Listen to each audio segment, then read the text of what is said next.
Assalamualaikum warahmatullahi wabarakatuh.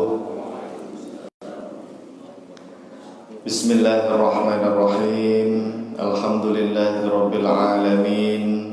Wa bihi nasta'inu ala umurid dunya waddin.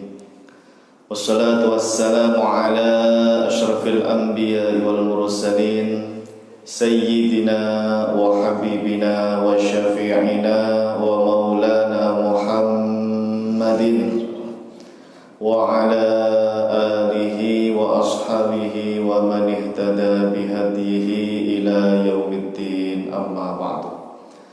Subhanaka la ilma lana illa ma 'allamtana innaka antal alimul hakim.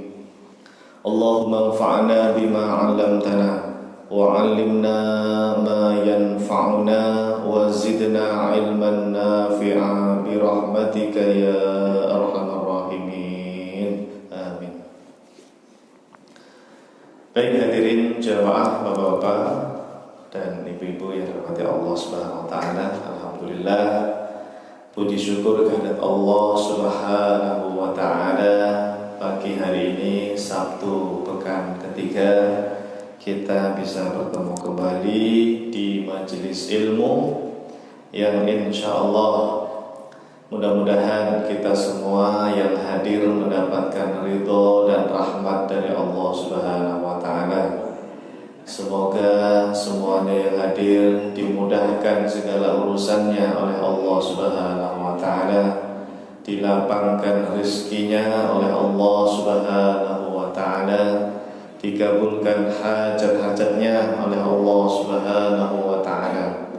Dan yang paling utama, semoga Allah Subhanahu wa taala memberikan kepada kita semua, menambahkan kepada kita semua ilmu yang bermanfaat, ilmu yang barakah fid dunya wal akhirah. Amin ya rabbal alamin.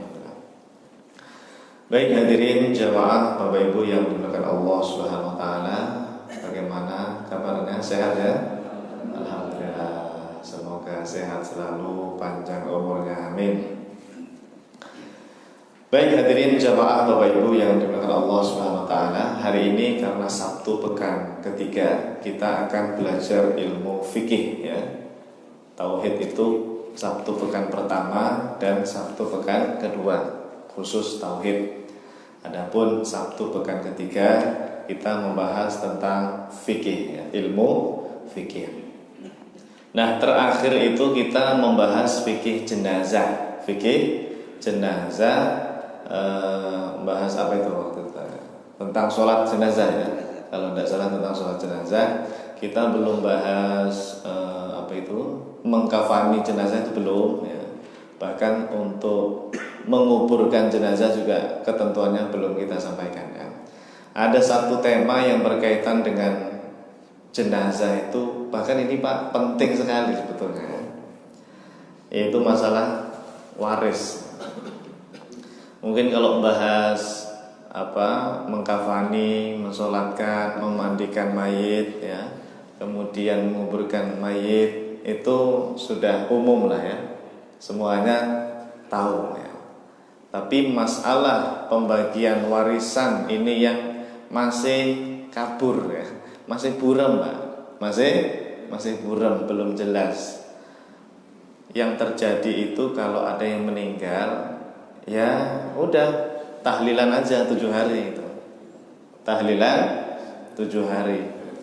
Keluarga tidak ada yang membahas tentang warisan.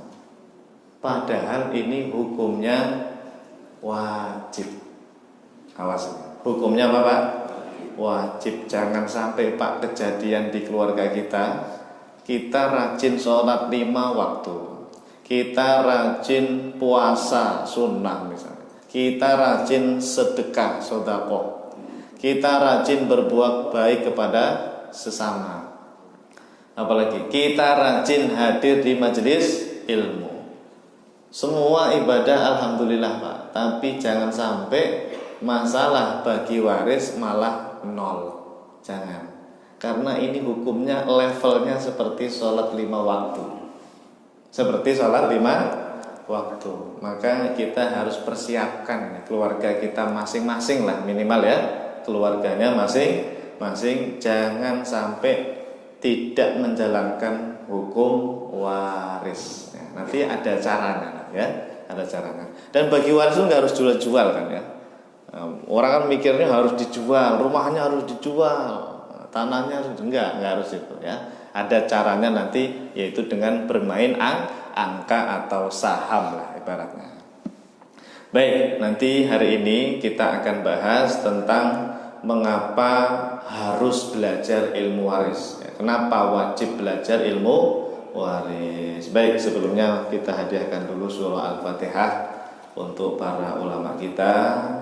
Mudah-mudahan dengan ini Allah berikan tambahan berkah untuk kita dan keluarga kita semua. Amin. Ila hadratin Nabil Mustafa Muhammadin sallallahu alaihi wasallam wa alihi wa ashabihi wa azwajihi wa dzurriyyatihi, thumma ila jami' ulama'il madhahibil arba'ah, wa nakhussu khususan ila ruh al-Imam Syafi'i wal Imam Rafi'i wal Imam Nawawi wal Imam Ibnu Hajar al-Haytami wal Imam Ar-Ramli wal Imam Abi Syuja' wa ghafarallahu dzunubahum wa syai'un lillahi lahumul Fatihah.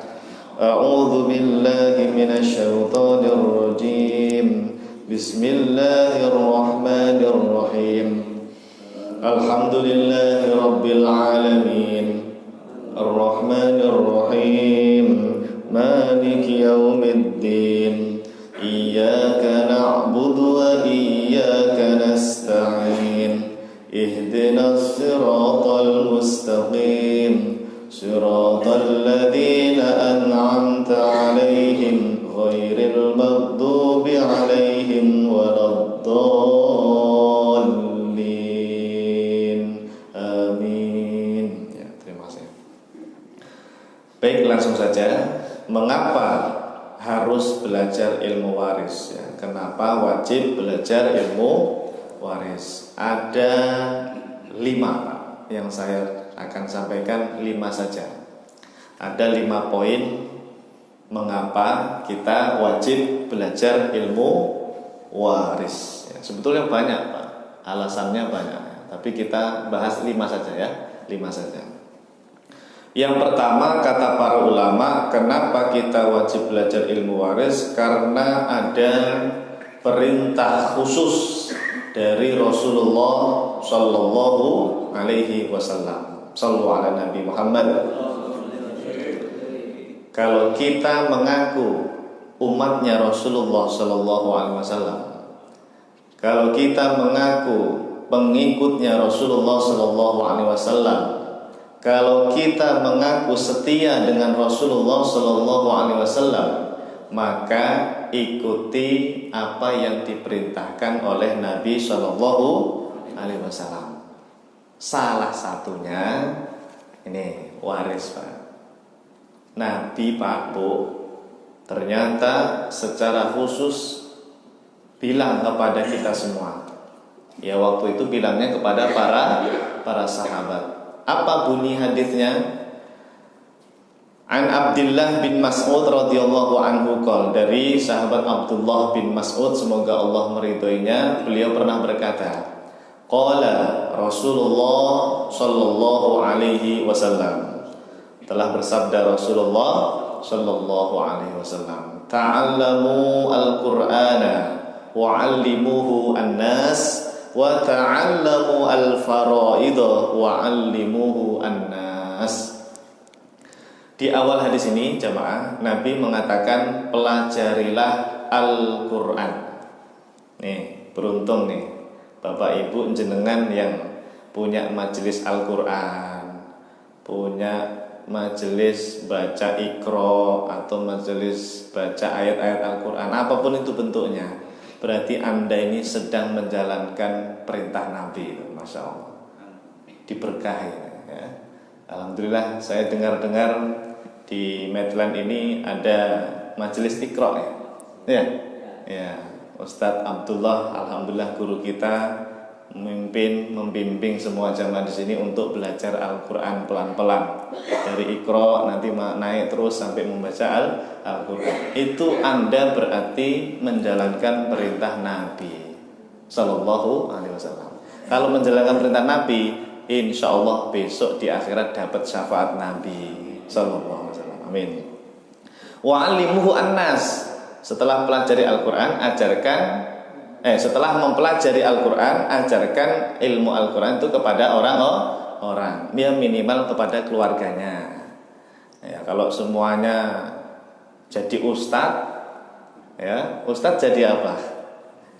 Jadi banyak. Jadi banyak. Makanya perintah wa'allimu annas itu, ajarkan ilmu ini kepada orang lain. Itu ya tidak harus kita jadi guru, Pak. Tidak harus jadi ustadz ustadzah. Anda ngajarin keluarganya, putra putrinya di rumah, ngajarin istri, itu ya termasuk menyampaikan ilmu, gitu ya. Ajarkan ilmu itu kepada orang lain itu maksudnya ya keluarga, minimal kepada keluarga. Wa ta'allamu al-fara'id. Nah, ini Pak, setelah ada perintah belajar Quran, ada perintah khusus pelajarilah ilmu fara'id. Al-fara'id. Faraid itu nama lain dari ilmu waris. Nah, di zaman Nabi sudah ada nama faraid. Ya, ilmu waris itu istilah di zaman Nabi, Pak, di zamannya para sahabat radhiyallahu anhum ajmain, itu disebut dengan faraid, al-faraid. Ya, pelajarilah itu perintah langsung loh, Pak. Ya, Nabi sendiri yang mengatakannya. Pelajarilah, ta'allamu itu pelajarilah. Pelajari ya, gitu kalau bahasa kita ya. Jangan nggak belajar. Al-faraid itu ilmu faraid. Wa'allimuhu annas. Dan kata Nabi, kalau sudah belajar waris, ya ajarkan ilmu waris itu kepada orang lain. Minimal yang hadir ini ngajarin keluarganya, ngasih tahu anak-anaknya lah, Pak. Besok ini Pak, Bu, ini kan calon mati semua ya, ya termasuk saya. Kalau saya mati, bayangkan nih Pak, bayangkan. Nggak usah bayangin orang lain ya, nggak usah bayangin orang tuanya, nggak usah bayangin siapapun. Kalau kita mati, meninggal dunia, ini nanti harta kita diapakan Pak sama keluarga kita? Kalau dibagi rata, tanggung jawabnya Anda loh, Pak. Ada keluarga kita yang makan harta haram. Iya, dibagi rata Pak. Nggak dijalankan hukum warisnya. Nah, kan tanggung jawab besar kita ini, yang camat ini ya, calon mati semua ini ya. Kira-kira kalau saya meninggal, ini anak istri saya ini gimana nanti ya? Bisa nggak menjalankan perintah Nabi yang ini? Nah, ini perintah khusus dari Nabi, Pak. Ya, jarang kan dijalankan perintah ini? Jarang. Meninggal dunia, ya wes. Tahlilan aja 7 hari sudah, habis itu selesai, nggak ada apa-apa. Ya istrinya merasa itu karena itu harta suami ya, ya sudah dipakai terus itu ya. Yang repot ini anaknya masih kecil-kecil, ya ibunya masih muda lagi ya, nikahlah lagi. Wah, ketambahan orang lain lagi tambah kacau ya. Maka jangan sampai ada makan harta. Nah, yang tadi minimal ajarkan minimal kepada keluarganya masing-masing. Baik. Jadi kenapa belajar ilmu waris? Karena ada perintah khusus dari Nabi Shallallahu Alaihi Wasallam. Pertanyaannya kemudian begini jemaah, boleh nggak Pak Ustadz? Saya nggak pakai hukum waris. Apa sih hukum menerapkan waris? Nih, sering banyak pertanyaan. Pak Ustadz, kalau ada yang meninggal keluarga saya ini, boleh nggak sih saya nggak pakai hukum waris? Nggak usah lah, yang setengah, seperempat, seperdelapan itu, yang dari Al-Quran itu nggak usah dipraktekin. Pokoknya kita mau bagi secara kekeluargaan. Boleh nggak sih kayak gitu Pak Ustadz? Ya kita lihat para ulama bagaimana mengatakan hukum menerapkan hukum waris ini. Ini Pak kitab madhab Syafi'i loh ya, kitab madhab Syafi'i, yaitu Al-Fiqhu Al-Manhaji ala madhabil Imam Syafi'i. Di situ disebutkan yajibu tatbiquhu wal amalu bihi. Hukumnya wajib, ora kena ora. Ya, wajib Bapak Ibu mengamalkan, menerapkan ilmu waris, wajib. Wala yajuzu taghyiruhu, tidak boleh dirubah-rubah. Anak laki-laki 2 kali lipat ya, anak perempuan setengahnya. Oh udahlah, dirubah aja lah, bagi rata aja biar adil. Bagi rata biar adil katanya Pak. Nah itu namanya merubah-merubah. Itu tidak boleh. Wala yajuz, tidak boleh ya. Wal khuruju alai, dan tidak boleh keluar dari hukum waris. Maknanya apa? Berarti menerapkan ilmu waris. Kalau ada yang meninggal dunia, hukumnya wajib. Nah, kalau wajib kok tidak dilaksanakan, berdosa atau tidak? Berdosa. Bahkan mungkin bisa makan harta haram ya, makan harta haram. Karena ngambil hak yang lain kan, tidak sesuai maunya Allah. Ya. Jadi kita ini Pak beribadah itu, ibadah itu kan nggak hanya sholat ya, tidak sholat, menjalankan hukum waris itu ibadah bukan? Ibadah. Lah kalau ibadah tidak sesuai dengan maunya Allah gimana? Ini kita maunya ya maunya kita ya. Maunya kita apa? Bagi rata Bu ya. Maunya kita apa? Dibagi rata. Nah, biar adil katanya begitu. Nah, ini kan maunya kita. Kalau maunya Allah enggak seperti itu. Maunya Allah itu istri sekian, anak laki sekian, anak perempuan sekian. Ada angka-angka khusus. Baik. Sudah, ini yang pertama ya. Jadi kalau kita belajar ilmu waris itu berarti sedang menjalankan perintahnya Rasulullah Shallallahu Alaihi Wasallam. Yang kedua jemaah, kenapa kita wajib belajar ilmu waris? Kata para ulama, karena ilmu waris ini mulai hilang di tengah umat Islam. Jangankan orang awam, mohon maaf, jangankan orang awam, keluarga ustadz, keluarga kiai, bahkan mungkin keluarga ajengan pun belum tentu loh Pak, belum tentu kalau ada yang meninggal di keluarganya bagi warisnya pakai hukum Islam. Ya Allah. Karena tidak semua guru, ustadz, kiai itu menguasai hukum waris. Loh kok bisa Pak Ustadz? Kan dia kiai, kan dia ustadz, kan dia ajengan. Karena ini Pak Bu tolong dicatat, setiap kiai, setiap ustadz, setiap ajengan punya bidangnya masing-masing. Punya bidangnya masing-masing. Kecuali ada kiai yang menguasai semua ilmu, wah itu pasti dia menjalankan perintah Allah, pasti dia menjalankan hukum waris. Kadang-kadang Pak Bu ada ustadz, ada kiai, ada ajengan tuh dia hanya menguasai di bidang ini saja, ya kan? Ada yang ahli di bidang akhlak, adab-adab gitu ya, tentang tasawuf. Ada yang ahli di bidang tauhid, ada yang ahli di bidang tafsir, ada yang ahli di bidang bahasa Arab. Kan ada spesialisnya masing-masing kan? Ya, seperti dokter gitu kan ya. Dokter itu apa? Dia menguasai semua cabang dokter, Pak? Enggak kan? Ada spesialisnya juga kan? Ada yang ahli bedah. Ya, ada yang ahli apa jantung, ada yang ahli gigi. Yang ahli gigi bisa nggak dia ngoperasi sakit jantung? Nggak bisa ya kan? Nah, sama Pak Bu, dunia perustatan ya, dunia perkiaian dan lain-lain itu seperti itu juga ya. Kecuali ini pengecualian ya, kalau ada ustadz kiai yang paham semua ilmu, nah itu insya Allah dilaksanakan. Tapi kebanyakan yang saya lihat Pak itu enggak. Nah, meskipun itu keluarga kiai, keluarga ustadz loh ya, belum tentu kalau bagi waris dengan hukum Islam. Kenapa Pak? Kenapa? Alasannya kenapa? Nih, ilmu waris mulai hilang. Iya, mulai hilang karena enggak dipelajari, karena enggak diviralkan, karena enggak diomongkan. Kalau pas ada yang meninggal tuh enggak diomongkan warisan, seolah-olah itu masalah yang tabu gitu. Ya kan? Ya, ngapain sih bahas-bahas waris? Wong kuburan bapakmu masih basah ngomongin warisan. Nah, gitu kan. Digituin kita, Pak. Ya. Ngapain ngomongin waris? Tahlilan aja belum selesai 7 hari kok ngomongin waris. Padahal warisan itu Pak Bu, baginya itu nggak harus dijual-jual ya. Tidak harus jual-jual harta warisan. Ini rumah, ini tanah, biar jelas istri itu berapa bagiannya, anak-anak berapa bagiannya, dicatat mawon, dicatat saja. Nih loh, pemegang saham, ya, gitu kan? Pemegang saham. Oh, istri itu 1/8 toh dari rumah ini, gitu. Oh, sisanya buat anak laki sekian, anak perempuan sekian. Udah dicatat, itu sudah bagi waris namanya, Pak, Bu. Meskipun rumahnya dipakai bareng-bareng atau dipakai ibunya saja, enggak masalah.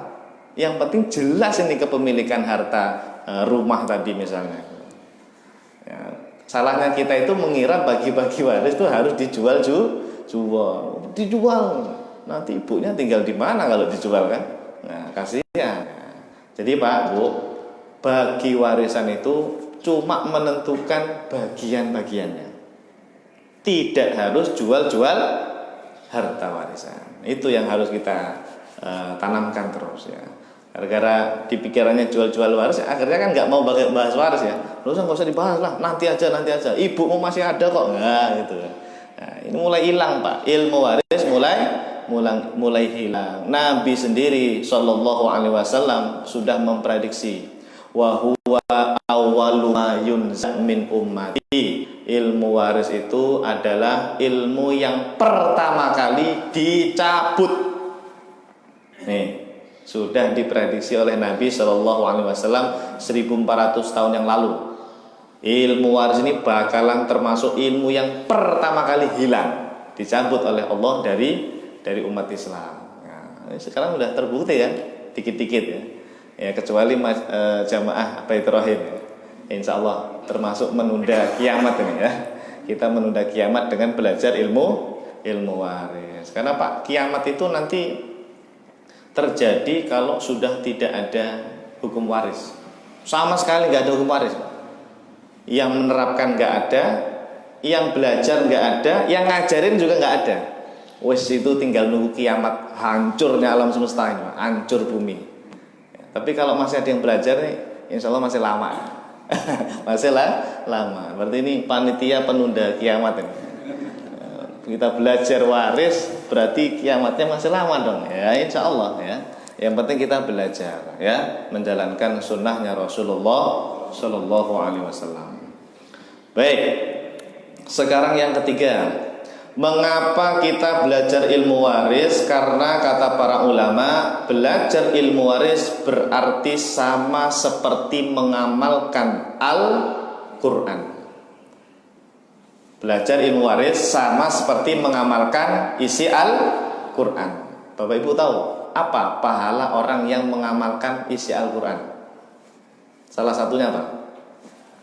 Nih, kata Nabi SAW, nanti di akhirat, di padang mahsyar itu Pak Bu, ada dua orang tua, suami istri lah ya, suami istri itu dipanggil oleh Allah, kemudian diberikan mahkota, pakaian yang apa namanya ya, mentereng lah, pakaian yang indah ya, dapat mahkota, dia mendapatkan kemuliaan.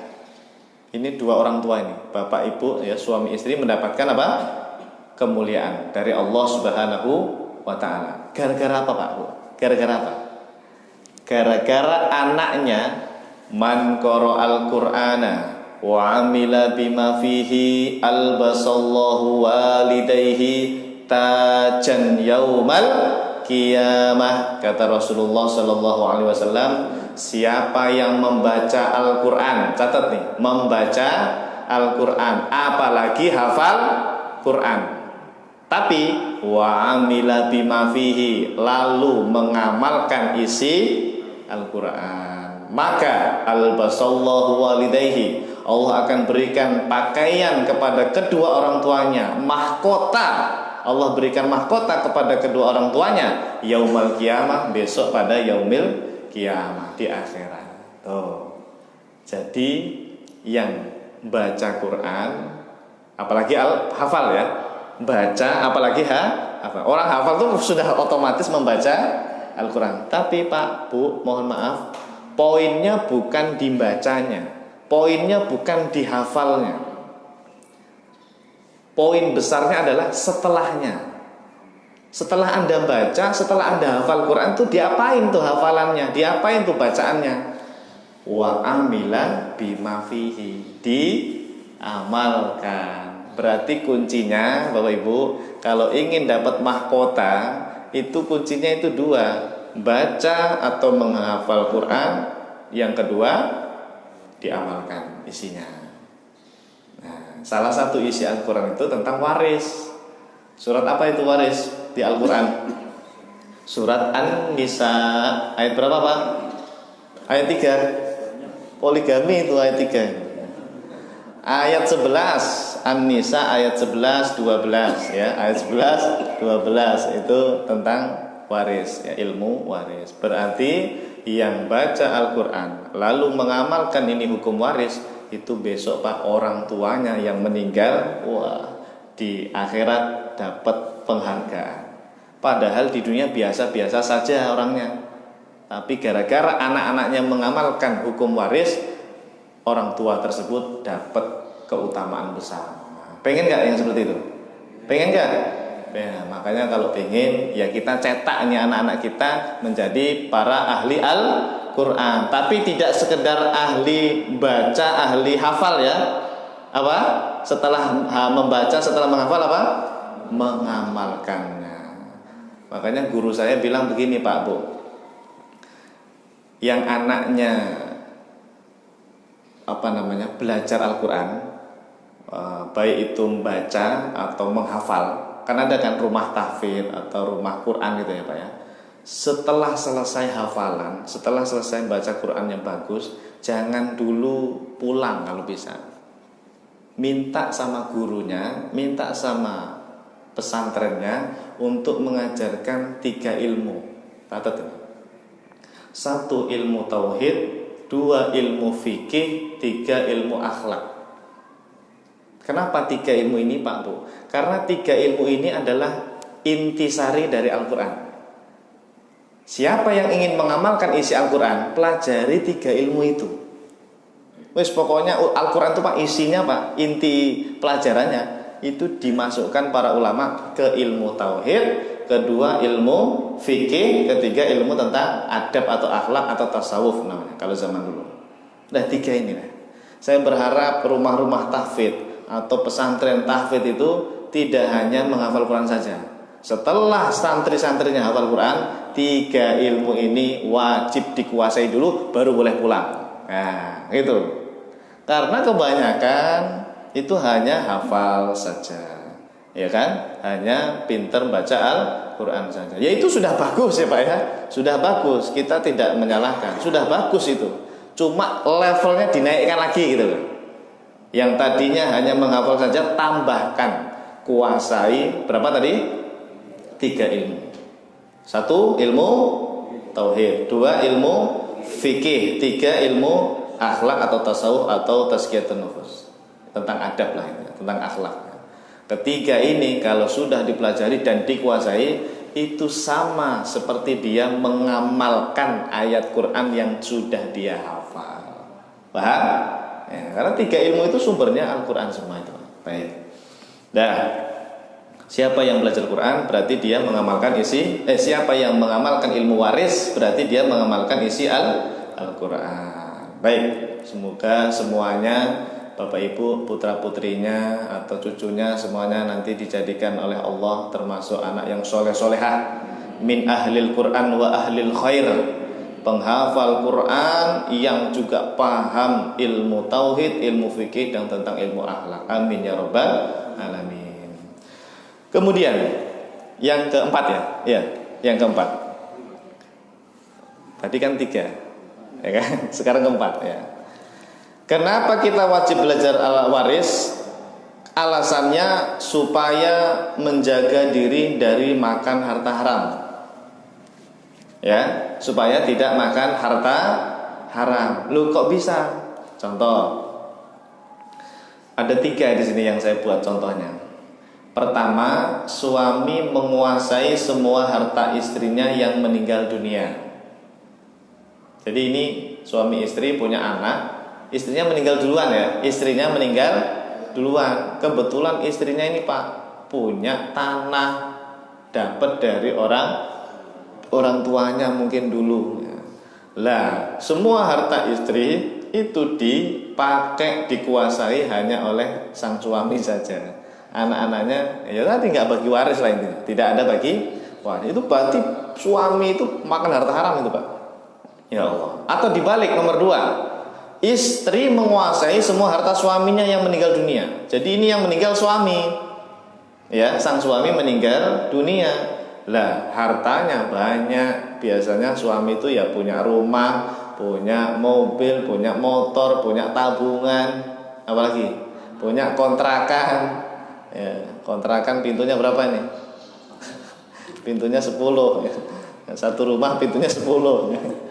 Ya, terus apalagi? Wah, banyak lah. Lah, kok kemudian dikuasai hanya oleh istri saja? Berarti istri itu makan harta haram. Ini banyak yang seperti itu. Ya, na'udzubillah min dzalik. Jangan seperti itu. Ya, jangan seperti itu. Pokoknya kalau ada yang meninggal Pak, langsung bagi waris dengan cara apa tadi? Mencatat angka-angka saja. Kalau bingung, gampang kok, tinggal WA Ustadz Ajib aja. Ya kan? Assalamualaikum Ustadz, ini mohon maaf Pak Ustadz, ada tetangga yang meninggal, sang suami. Ini gimana bagi warisnya? Ya, ada apa saja? Ada istri enggak? Ada anak enggak? Ada orang tua enggak? Itu sebutin Pak, sebutin. Biar nanti, oh ya istri sekian, anak sekian. Nah, catatan itu kasih tahu keluarganya, udah dipegang aja catatan tuh. Rumah jangan dijual-jual, tanah jangan dijual-jual. Biarin aja. Yang penting punya catatan sudah bagi waris. Itu sudah menjalankan hukum waris itu Pak, sudah. Nanti kalau ada apa-apa, ya tinggal ahli waris itu ngomong sama yang lain. Mohon maaf nih, saya pengen ini, jatah saya bisa nggak diduitin gitu. Nah, bisa kan? Ngomong sama ibunya, ngomong sama kakak-kakaknya. Siapa yang mau duitin bagian saya? Kan dari rumah itu saya bagiannya sekian nih. Belilah punya saya gitu. Karena saya mau pindah jauh misalnya. Bisa jual beli sesama ahli waris. Kalaupun tidak jual beli, pakai aja bareng-bareng, atau ibunya saja tinggal di situ, tidak apa-apa sampai nanti meninggal, kan tidak masalah kan? Yang penting catatan waris sudah lengkap. Kalau ada apa-apa itu jelas, begitu. Ya, gampang ya. Bagi waris itu cuma menentukan bagiannya tok, tidak harus jual-jual warisan. Nah, yang susah itu Pak Bu, ini kan suami istri. Yang susah menentukan ini punya suami apa punya istri. Itu yang susah. Ada yang meninggal Pak, sang suami nih. Biasanya yang meninggal siapa sih Bu? Suami dulu apa istri dulu Bu? Maunya siapa dulu Bu? Suami dulu Pak Ustadz, biar gak kawin lagi dia. Suami dulu aja yang mati. Ya sudah. Suami meninggal dunia ya, suami meninggal dunia. Mau bagi waris Pak, mau bagi waris karena sudah ngaji di Masjid Baitur Rahim, pengen bagi waris. Cuma bingung, Pak Ustadz, ini kita punya rumah, punya tanah, punya kendaraan, bahkan punya tabungan. Saya tidak tahu ini punya suami semua atau di situ ada milik istri. Ya itu Pak, rumahnya itu bangunannya bisa jadi itu harta dari suami. Kan susah itu Pak, nentuinnya kan, susah kan? Ya, karena Pak, yang kita bagi waris itu hanya yang milik suami. Yang milik istri tidak boleh dibagi waris. Awas ini, hati-hati. Jadi ini ya, suami jangan semuanya dibagi waris. Jangan. Karena belum tentu semuanya milik suami. Contoh. Suami waktu nikah dengan yang istrinya ini, dia nggak punya apa-apa, modal dengkul doang. Modal dengkul. Mohon maaf Bu ya, contoh Bu ya. Sang istri karena orang tuanya kaya ya, dia dikasih tanah, dikasih rumah sama bapak ibunya. Oke, sudah dapat cowok nikah dengan dia, modal apa tadi? Modal dengkul doang Bu ya. Nah, datang menikah, bertahun-tahun menikah sampai kerja, suaminya kerja bisa beli kendaraan, mobil atau motor atau punya tabungan. Lah, ditakdirkan suami meninggal Pak Bu. Suami meninggal dunia duluan. Ya, ini permintaan dari ibu-ibu ya. Suami aja dulu yang meninggal ya. Apakah pertanyaannya seluruh harta itu dibagi waris atau tidak? Tidak dong. Rumah, tanah dibagi waris enggak? Enggak. Karena apa? Itu milik istri, pemberian dari orang tua istri tadi kan. Suami kan modal dengkul tadi kan. Modal dengkul. Dia ya mungkin sang suami punya apa tadi? Karena dia kerja punya tabungan uang. Karena dia kerja dia bisa beli kendaraan, mobil atau motor atau apapun. Karena dia kerja dia mungkin bisa apa? Buat kontrakan misalnya ya, punya kontrakan, kos-kosan. Nah, yang kita bagi waris itu yang itu saja. Yang betul-betul milik si suami.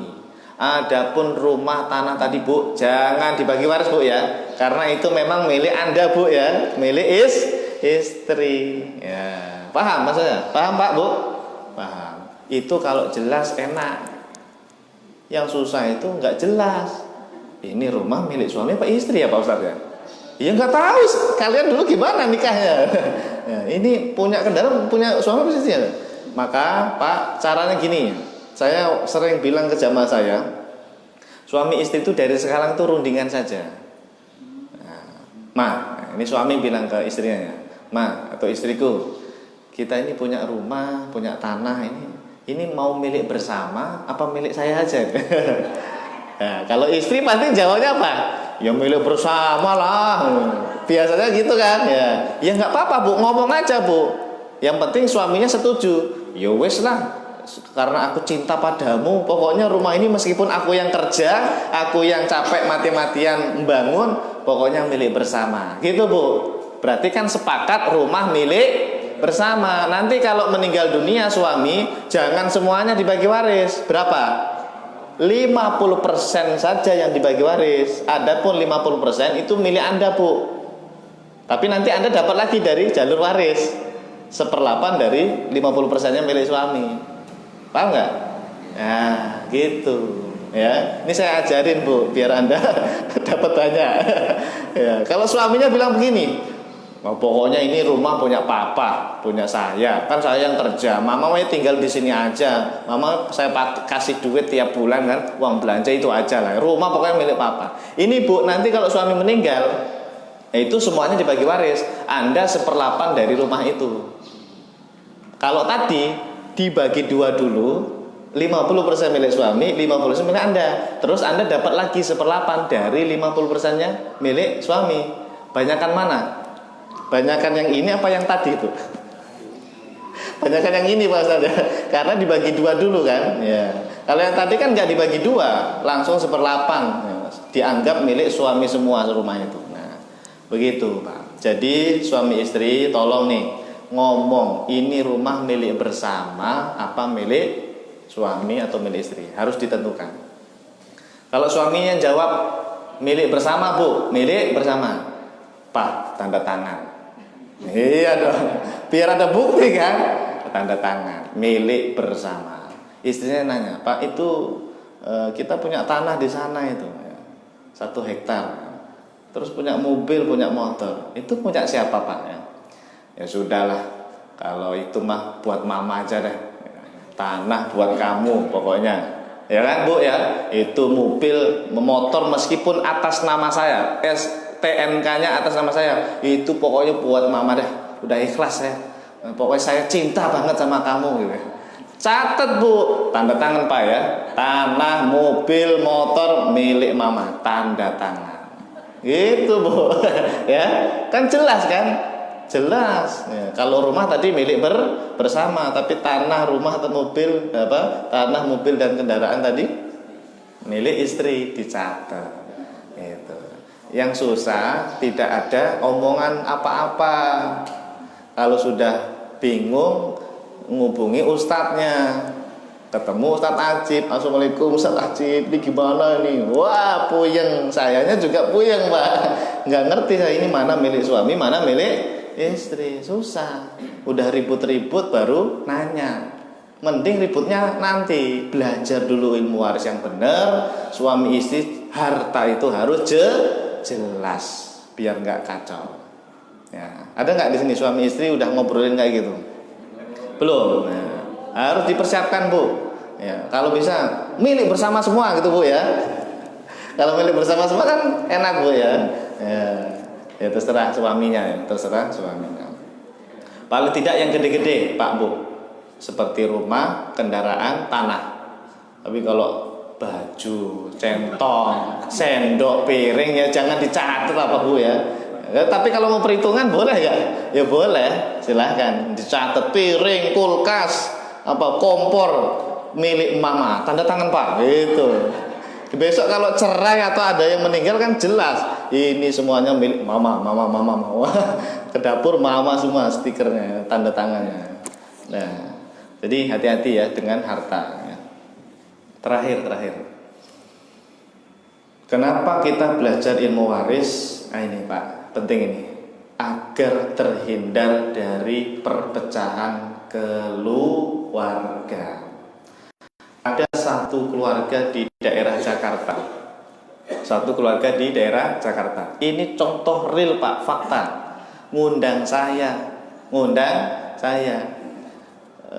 Jadi ada 5 anak Bu, Pak. 3 cowok, 4 3 cowok. Iya betul. 3 cowok, cewek ini 2. 3 cowok, cewek 2. Paling bontot ada yang cowok intinya. Ini 5 ini Pak pada berantem gara-gara apa? Rebutan rumah. Apa kasusnya? Pas saya diundang ke rumah mereka, Pak Ustadz, ini adik kita yang paling bontot, dia bilang katanya rumah ini sudah diberikan untuk dia. Kata dia, bapak ibu dulu sebelum meninggal. Jadi orang tua mereka sudah meninggal Pak, meninggalkan rumah sama tanah lah. Itu harganya MM-an Pak di Jakarta loh ya. Gak tahu kalau di sini berapa ya. Nah, kemudian Pak, si adik bontot cowok ini Pak, dia tuh megang surat rumah, surat tanah. Dia bilang kepada kakak-kakaknya, ini rumah tanah milik saya. Karena bapak, ibu sebelum meninggal pernah bilang ini untuk saya. Gitu. Nah, yang 4 kakaknya ini berarti mungkin cowok 2, cewek 2 ya. Kan tadi kan cewek 3 ya. Bilang kepada saya, Pak Ustadz, bukannya harta orang tua itu harus dibagi waris ya? Gitu. Harta orang tua itu harus dibagi waris. Lah kok ini hanya diambil oleh dia doang? Jadi Pak, 4 orang ini Pak berantem dengan 1 orang. Ya, 4 orang ini berantem dengan 1 orang. Yang undang saya yang 4 ini. Yang undang saya itu yang 4 orang ini. Mereka sepakat karena mereka pengennya rumah itu dibagi waris kan ya. Mereka ngundang saya. Akhirnya cerita, Pak Ustadz, ini tadi adik bontot merasa rumah milik dia karena orang tua menghibahkan kepada dia. Saya tanya Pak Bu kepada yang bapak-bapak paling bontot ini, laki-laki, Pak mohon maaf dulu almarhum atau orang tua bilangnya gimana? Saya bilang, bilangnya gimana? Begini Pak Ustadz, jadi waktu itu orang tua sakit di rumah sakit. Nah, kita bergantian kan, nungguin orang tua gantian. Pada saat itu, yang gantian nunggu adalah saya waktu itu, ya. Pas bapak sakit, saya yang nunggu, yang apa istilahnya, jagain di rumah sakit ya. Nah, disitulah Pak Ustadz, nggak ada kakak-kakak saya, memang nggak ada, karena kan gantian Pak, jaga orang tuanya gantian. Kakak-kakak saya nggak ada karena pada sibuk kerja kan, gantian kita. Pada saat itu Pak Ustadz, bapak bilang kepada saya, pokoknya nanti kalau saya meninggal pokoknya rumah itu buat kamu aja lah. Karena kamu anakku paling bontot, ya kan? Anak paling kecil, abang-abangmu juga sudah pada sukses lah ya. Bapak mengira ini cocoknya rumah ini buat kamu saja. Nanti kalau bapak meninggal, rumah ini buat kamu saja. Saya kaget Pak. Bapakmu bilang begitu gitu. Bapak Anda bilang begitu? Iya Pak Ustadz, saya bersaksi demi Allah, dia sampai bilang gitu, demi Allah, demi Tuhan katanya, saya betul-betul mendengar langsung dari bapak bahwa rumah itu untuk saya. Coba ulangi kalimat bapakmu kata. Saya gituin Pak. Nanti kalau saya meninggal dunia, rumah ini pokoknya buat kamu. Saya langsung tersenyum Pak. Apa Pak? Nanti. Namanya apa? Kalau saya meninggal, namanya apa itu? Wasiat. Wasiat bukan itu? Wasiat dong. Bapaknya bilang nanti kalau bapak meninggal, itu namanya wasiat bukan? Wasiat. Rumah ini untuk kamu. Apakah boleh wasiat untuk anak? Sudah pernah belajar belum? Wasiat itu haram, tidak sah untuk anak. Tuh. Nabi SAW pernah bersabda, la wasiata liwarisin. Itu hadis itu Pak. La wasiata liwarisin. Tidak boleh ada wasiat untuk anak. Kalau mau ngasih anak itu jangan wasiat. Apa? Hibah. Lu bedanya apa? Kalau hibah langsung sekarang itu juga pas masih hidup. Nah, rumah ini buat kamu. Ini kuncinya, ini suratnya. Langsung. Itu namanya hibah. Boleh Pak? Boleh malah. Tapi kalau pakai acara nanti, kalau saya meninggal, malah tidak boleh Pak. Kenapa nggak boleh? Karena kalau meninggal yang berlaku hukum waris. Kalau mau wasiat itu jangan untuk anak, untuk yang lain. Nanti kalau bapak meninggal, rumah itu buat rumah tahfidz aja, buat pesantren, buat dijual duitnya untuk masjid, itu boleh. Yang penting jangan untuk anak. Wasiat itu jangan untuk anak, harus untuk selain anak. Nah, kalau mau ngasih anak itu jalurnya bukan wasiat, tapi hibah. Hibah itu langsung, jangan nunggu nanti meninggal. Berarti Pak, Anda bisa jawab, rumah itu dibagi waris nggak? Dibagi waris. 4 orang kakaknya tadi, alhamdulillah, bisa cicilan rumah lumayan. Iya Pak, MM-an Pak, di Jakarta bisa 2M, rumahnya mewah, rumahnya gede. Jadi rumah itu, saya bilang kepada anak bontot, mohon maaf Pak, secara hukum Islam itu wasiatnya itu batal, nggak sah, tidak sah, tidak sah. Meskipun bapakmu bilang tadi kalau nanti meninggal dunia ini rumah buat kamu, itu tetap tidak sah, menyalahi hukum syariat. Karena mungkin bapakmu nggak ngerti hukum wasiat. Jadi gimana Pak Ustaz? Ya rumah ini dibagi waris, saya bilang. Tidak boleh Anda miliki sendiri, tidak boleh. Lemes dia Pak, lemes. Ya, dia sudah senang-senang dapat rumah gede miliaran, ya. Tapi ternyata harus dibagi waris. Ya.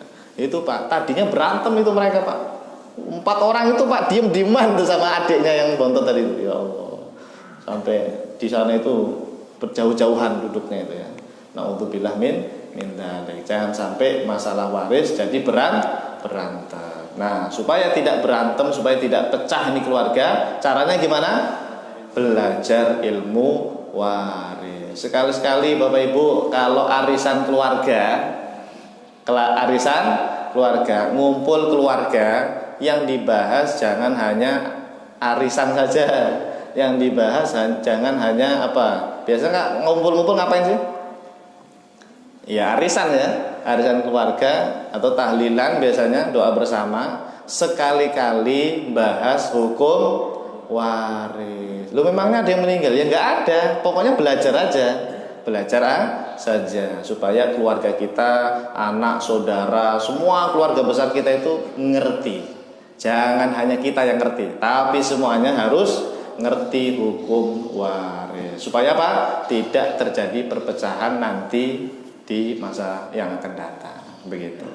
Nah, jadi ini 5 alasan Bapak Ibu kenapa kita belajar ilmu waris. Semoga keluarga kita, anak keturunan kita semuanya diberikan pemahaman tentang hukum waris. Karena ini hukumnya Allah Subhanahu wa ta'ala yang hukumnya wajib untuk diterapkan. Wallahu a'lam bishawab. Baik, ada pertanyaan? Kalau tidak ada kita berdoa. Ya, monggo. Assalamualaikum warahmatullahi wabarakatuh. Waalaikumsalam warahmatullahi wabarakatuh. Monggo. Ada satu nanya sederhana Ustaz. Di Jawa istilah ada harta gono gini. Mungkin yang tadi disampaikan Ustaz itu suami istri sama-sama gono dengkul. Sama-sama? Gono dengkul. Oh, ya terus? Sampai air raya misalnya. Terus akhirnya si istri khawatir dapat sedikit kan. Dan nanti Ustaz ngajari Minta milik bersama. sama. Atau kalau di Jawa itu senang bisa harta Kono gini, ya baik. Itu apakah berlaku di dalam syariat Islam? Baik, begini. Kono gininya kalau dari awal ada kesepakatan boleh. Tadi suami istri masih hidup semua, terus ngomong, pokoknya semua harta milik bersama aja lah, nggak apa-apa, meskipun yang kerja saya. Nah ini kan berarti sudah ada persetujuan nih dari suami untuk gono gini. Jadi milik bersama itu intinya gono gini tadi, tidak apa-apa. Yang salah tuh gini Pak, nggak ada omongan apa-apa, yang kerja suami nih, banting tulang suami, iya istri di rumah aja nih, meninggal, tiba-tiba istri bilang, gono gini ya, gitu loh. Bagi dua ya, itu yang tidak boleh. Padahal semua harta itu sumbernya dari suami. Jadi di sini nggak bisa berlaku gono gini dulu, nggak bisa. Gono gini itu berlaku kalau kan suami istri ketika masih hidup sudah sepakat dari awal, pokoknya ini saya ikhlas milik bersama, gitu. Tapi kalau nggak ada omongan kesepakatan milik bersama, tidak ada dalam Islam namanya gono gini. Kalau di negara kita ada ya. Nah ini Pak, hukum negara kita kan KHI, kompilasi hukum Islam. Ya campur aduk dengan Barat, hukum Barat. Jadi kalau Anda pakai hukum negara kita di pengadilan, itu memang gono gini itu. Ya, suami istri bekerja bertahun-tahun, punya rumah, punya mobil, itu dianggap gono gini Pak. Kalau ada yang meninggal harus dibagi dua dulu gitu. Ya, itu hukum negara kita. Kalau Islam enggak Pak. Selama itu tidak ada kesepakatan apapun, yang kerja suami saja, istri ya di rumah saja dapat nafkah, yaitu harta bukan gono gini, memang milik suami semua, harus dibagi waris semua itu, gitu. Jadi kita bedakan ya, gono gini itu boleh kalau tadi di awal ada kesepakatan suami istri milik bersama. Tapi gono gini jadi tidak boleh kalau tidak ada kesepakatan apapun, begitu. Makanya tadi mumpung masih masih lengkap, istri ngomong aja Bu sama suaminya, dirayu gitu.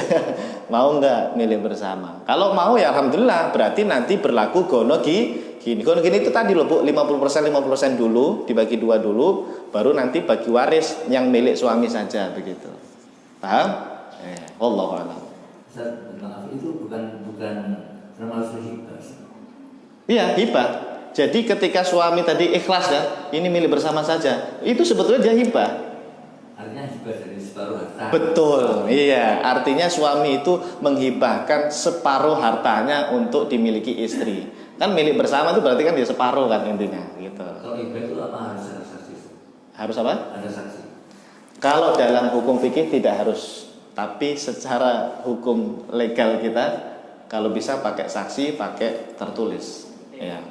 Tapi secara hukum Islam hibah itu sah hanya dengan ngomong. Istriku, itu rumah yang di Grand Wisata itu, misalnya ya, buat kamu, itu sah Pak, sah. Tapi jadi masalah kan kalau nanti ada apa-apa, biar kuat ya ditulis. Pak, tanda tangan tadi loh, tanda tangan bahwa rumah itu memang sudah diberikan kepada istri ya. Tapi secara hukum Islam sah itu, ngomong saja itu sudah sah. Seperti saya ngasih ini Pak, ngasih HP sama istri. Nih HP buat kamu. Apakah harus ditulis? Kan nggak harus kan? Sudah sah dengan memberi itu sudah sah kan? Sama ketika memberi rumah, tanah, kendaraan kepada istri, sudah sah dengan ngomong saja itu sudah sah. Cuma tadi ini bermasalah dari segi negara kita nanti. Kalau bisa tetap apa Bu? Dicatat, minta tanda tangan dan sebagainya. Ada saksi lah gitu ya, ada saksi. Karena kejadian Pak di daerah Cibitung sana itu ada yang kejadian seperti itu, rebutan masalah waris gara-gara ini hibah apa enggak sih gitu. Ada kasus seperti itu ya. Jadi biar kuat apa? Harus ada saksi, harus ada bukti begitu. Wallahu a'lam. Baik. Ya. Assalamualaikum warahmatullahi wabarakatuh. Waalaikumsalam warahmatullahi wabarakatuh. Ustaz, kalau bagaimana kalau seperti ini? Kalau kan dihitung setelah Paroid banyak. Setelah itu kesepakatan kita semua dikumpulkan, nanti dibagi rata. Oh ya, terus bolehkah membagi rata harta warisan setelah bagi waris sesuai hukum Islam? Jawabannya boleh dengan syarat semuanya ridho, terutama yang laki-laki. Jadi ini suami meninggal, istri ngumpul sama anak-anaknya, anaknya 10 ya, 10 ngumpul. Bagi waris, ngundang Ustadz Ajib, udah ini dihitungin, istri 1/8, anak laki-laki sekian, kan 2 kali lipat tuh anak laki-laki Pak ya, dapat 2 kali lipat Bu, anak laki-laki lebih banyak itu jatahnya, terus anak perempuan kan lebih dikit. Nah, sudah nih hukum Islam sudah kita jalankan kan, ini jatahmu sudah tahu kan masing-masing. Yang satu ini ibunya dapat 1 M, yang laki-laki dapat 2 M misalnya, yang perempuan 1 M setengahnya ya. Setelah itu mereka sepakat mau bagi rata, boleh nggak?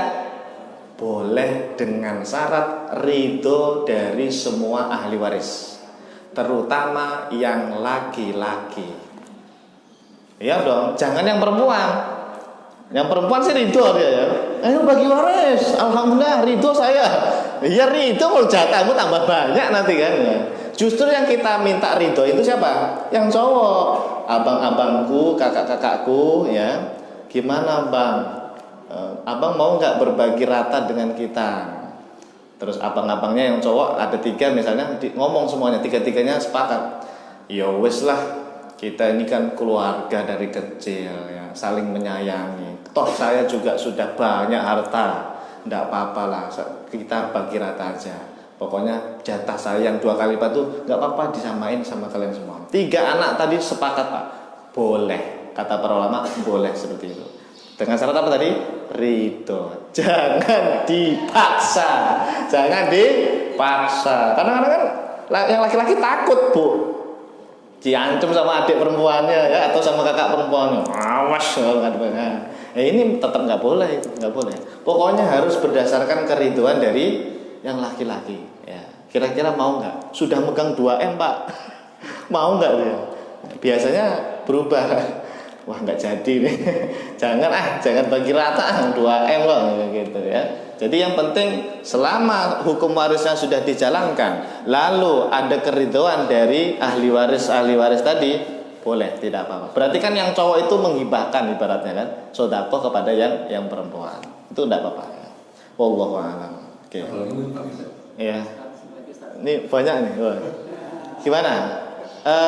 Kita tutup dulu, terus ngobrol di depan aja. Karena kasihan sama jamaah yang lain, ya kan? Ya, salahnya saya ini kebanyakan materi tadi ya. Harusnya waris itu dikit aja materinya ya. Gimana Bapak Ibu? Lanjut apa kita tutup dulu biar nanyanya ke depan aja? Tutup dulu ya, karena ada sebagian yang mau keluar ya.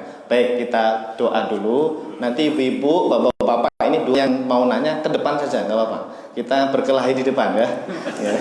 Bismillahirrahmanirrahim. Alhamdulillahirabbil alamin. Allahumma shalli wa sallim ala sayyidina Muhammad wa ala ali sayyidina Muhammad. Allahumma anfa'na bima 'allamtana wa 'allimna ma yanfa'una wa zidna 'ilman nafi'a bi rahmatika ya arhamar rahimin. Rabbana ighfir lana dzunubana wa liwalidina warhamhum kama rabbawna shighara.